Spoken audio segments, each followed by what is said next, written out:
Last video we explored the methods of creating a cinematic story in Dying Light. I explained some of the old ways I used to create my series The Gifted, and I never expected to make another follow-up. This video is going to be a little different though. I'm going to be focusing on the specific things within the game that don't necessarily have to do with the shot compositions or cinematography. I'll be focusing on locations, lighting, horde manipulation, and more ways to overall enhance your series in general. I feel you guys deserve some more Dying Light content, so I'm going to do my best to attempt a follow-up. If you enjoy this type of content, make sure to drop a like and subscribe if you haven't already. Anyways, let's jump into it.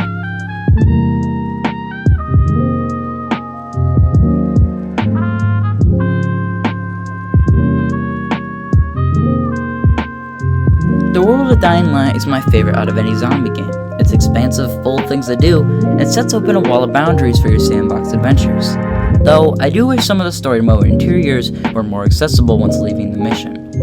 Some of them are really well designed, and it's saddening they aren't seen after the one-time use in the story. It does give me more of a reason to create a new character and speedrun through the game though. I've done this with the lab you enter in Old Town, and it's how it's an important location in the original cut of The Gifted Season 2. You have to think smart about the options at hand and think of ways to make certain locations more accessible. It's not easy and plausibly really time consuming, but if you're invested in creating a lively story, going out of your way is a must. Being expansive in your series makes you stuck out amongst the crowd of other people and content creators. Locations like the volatile caves of the following or the dark sewers of the slums are unique locations you can find and use. Exploring the map is what opens a lot of ideas for your story and locations. Knowing the location of a scene beforehand makes scripting a lot easier and gives you an idea of what would happen in the scenario before even starting. I want to point out how it's hilarious that Dying Light 1 was supposed to release alongside Dead Island 2, and 5 years later we're still getting the second Dying Light, and still no Dead Island 2. I mean, speaking of Dying Light 2 though, my channel kinda rests on the state of the game, and with the whole choose the story plot this game is going, I'm not sure how complicated it's gonna be to make a roleplayer series. For all I know, it could be the next Fallout 76, though in ways I know it won't be, but it's a what-if situation at this point. Gameplay looks great but very scripted. As soon as we get the multiplayer details, then I'll be more positive for sure, if it's what I'm looking for.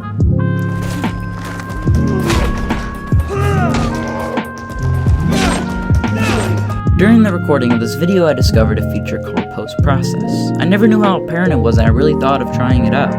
I found it's pretty cool for those of limited editing software capabilities.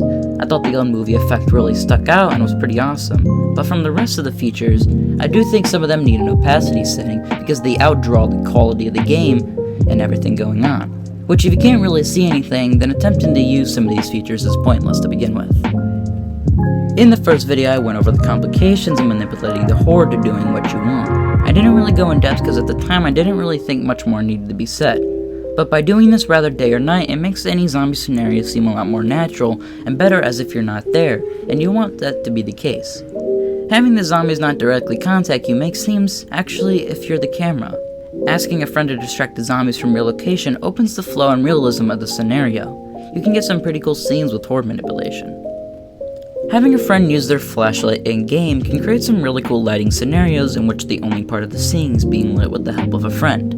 It doesn't work in a variety of scenarios, but it's a nice touch to use practical effects every once in a while.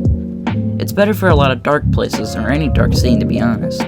Also, spamming up on the D-pad can create a flickering effect like it's dying and it needs more batteries. Like I said, thinking outside the box is a good way of sticking out and making a name for yourself if things go well. For getting a stylish and nice looking thumbnail, I usually get a shot of a scenario with not too much going on. A shot with a lot complicates things and makes the little things that are more important harder to stick out. I usually take a screenshot of something from the video itself or get a shot of somewhere that appears in the episode. Pushing the options button on the controller takes a snapshot of those wondering. A lot of the map also has destructible environments that are pretty cool if you're trying to create an intense action scene and have to destruct a wall to maybe avoid a horde of volatiles. Thank you guys a lot for the support recently. We're near 700 subscribers and to me it's insane. I love YouTube, sometimes I put too much focus on it and can lead to me getting frustrated and just needing a break. In ways I need to remember that this isn't my future, but still to me it's a passion project. If you're heavily interested in RPs and want to join a Discord server along me and my friend Daniel, go check it out in the description below. It's not as big as I wish it was, but I do appreciate you guys joining it and showing support. You can check out other stuff like my Twitter and comment section if you want to stay interested and involved. Anyways, thanks for watching, and keep it classy.